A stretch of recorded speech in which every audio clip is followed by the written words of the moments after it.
الحمد لله نحمده ونستعينه ونستغفره ونعوذ بالله من شرور أنفسنا ومن سيئات أعمالنا من يهده الله فلا مضل له ومن يضلل فلا هادي له أشهد أن لا إله إلا الله وحده لا شريك له وأشهد أن محمدا عبده ورسوله أما بعد أعوذ بالله من الشيطان الرجيم بسم الله الرحمن الرحيم ولقد أوحي إليك وإلى الذين من قبلك لئن أشركت ليحبطن عملك ولتكونن من الخاسرين بل الله فاعبد وكن من الشاكرين.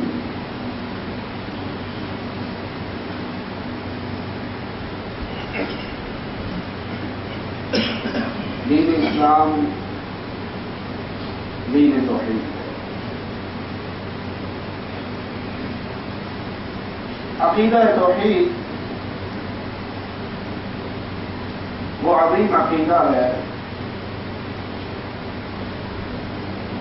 جس کو لے کر اللہ کے بعد بعض انبیاء اس دنیا پر آئے. ہر دور میں اللہ نے نبیوں کو بھیجا،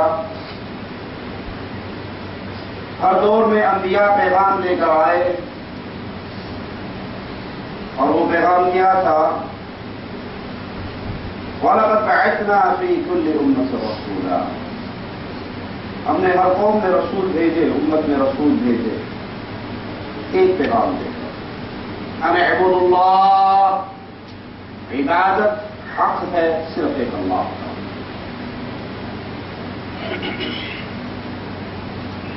جس عمل کو عبادت کہا جائے، جس عمل کو عبادت سمجھا جائے، جس عمل پر عبادت کا نام چسپاں کیا جائے، وہ اللہ کے علاوہ کسی اور کے لیے نہیں ہو سکتا. عبادت اللہ کی کرو. اگر یہاں پہ خاموشی ہو جاتی، آیت یہاں تک ہی ہوتی، تو پھر کہنے والا کہہ سکتا تھا کہ اللہ کی عبادت کا حکم ہے، ہم اللہ کو بھی سجدہ کرتے ہیں، اور اگر غیر اللہ کو کر لیتے ہیں تو کیا حرج ہے؟ اللہ نے تو کہا ہے عبادت کرو اللہ کی. مالک کا فرمان واجتنبوا الطاغوت، کہ عبادت اللہ کی کرو. اللہ کے مقابل جو طاغوت اپنی عبادت کروا رہے ہیں ان کا انکار کرو.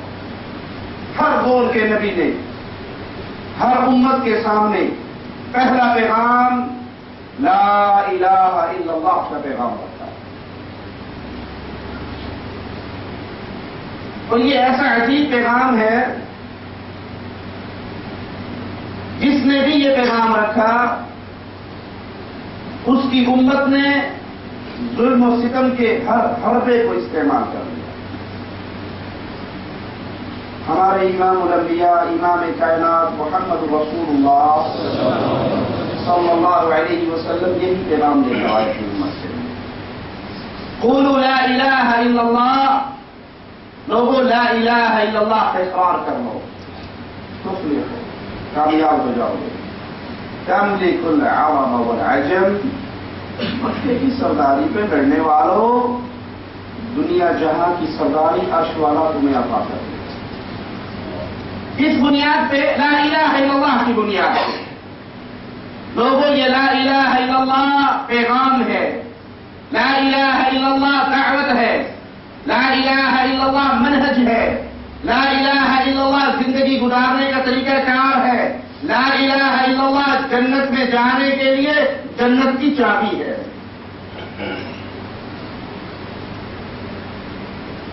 آج جب اپنے معاشرے پہ نگاہ دوڑاتے ہیں، ہر طرف کی دعوتیں نظر آتی ہیں. اگر نہیں نظر آتی تو لا الہ الا اللہ کا پیغام نظر نہیں آتا. اور شیطان نے لوگوں کو کیا جملے یاد کروا دیے؟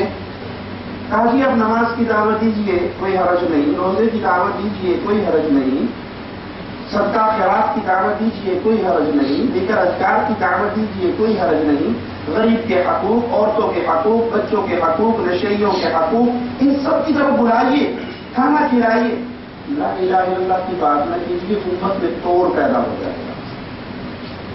لعنت ہے اس جوڑ پر جو رب کی توحید کو چھوڑ کے کیا جائے۔ جوڑ وہی ہوتا ہے جس سے انسان کا دل عرش والے رب سے جڑ جائے، اور جو رب سے جڑ جاتا ہے اسے کسی اور سے ٹوٹنے کا پھر ڈر نہیں رہتا۔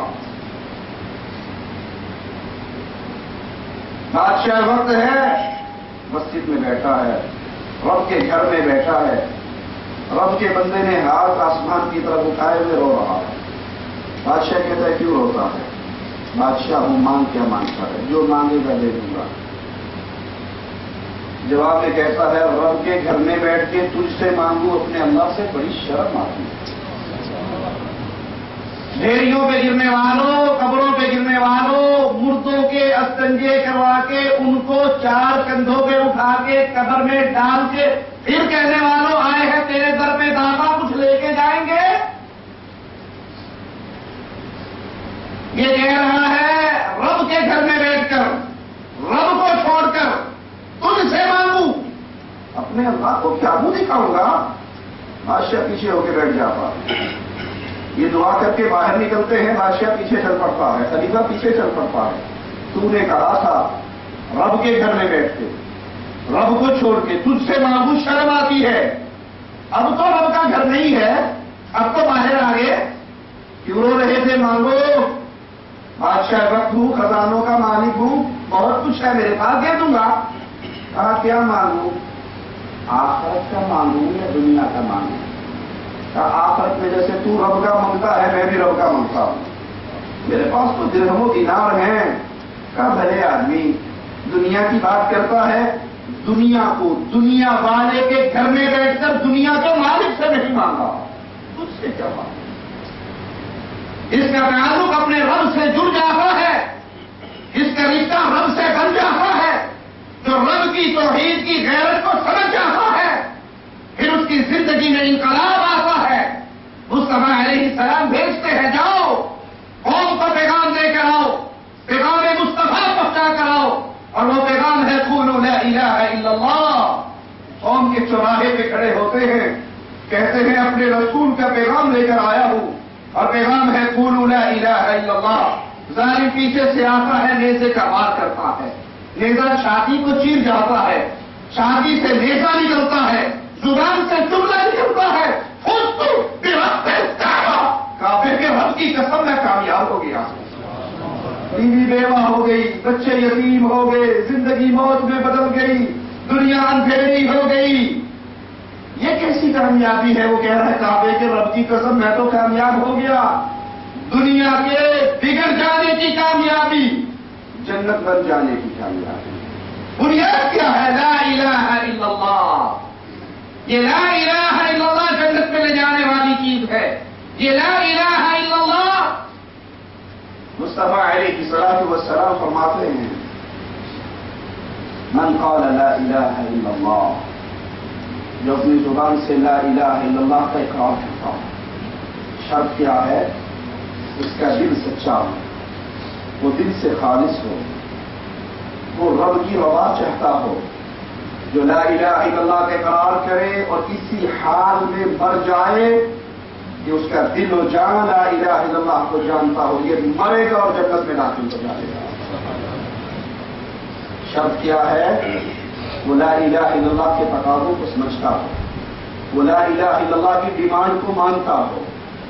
وہ لا الہ الا اللہ کہنے میں سچا نہیں ہے جو لا الہ الا اللہ پڑھ رہا ہے، قبر پہ سجدے بھی کر رہا ہے، لا الہ الا اللہ بھی کہہ رہا ہے، قبر کا طواف بھی کر رہا ہے، لا الہ الا اللہ بھی کہہ رہا ہے، کہنے میں تعویذ بھی واضح ہے، لا الہ الا اللہ بھی کہتا ہے، یا علی مدد کی صدائیں بھی لگاتا ہے، لا الہ الا اللہ بھی کہتا ہے، اپنی چھت پہ کالی ہڈیاں بھی رکھتا ہے، لا الہ الا اللہ بھی کہتا ہے، اور بابا بڑی امام کے دربار کے کڑے بھی پہنتا ہے، لا الہ الا اللہ بھی کہتا ہے، گاڑی کے آگے جوتی بھی لٹکاتا ہے، لا الہ الا اللہ بھی کہتا ہے، بیٹے کے سر کے بال کٹواتا کی لٹکی چھوڑ دیتا ہے، اس نے تو لا الہ الا اللہ کو سمجھا ہی نہیں ہے۔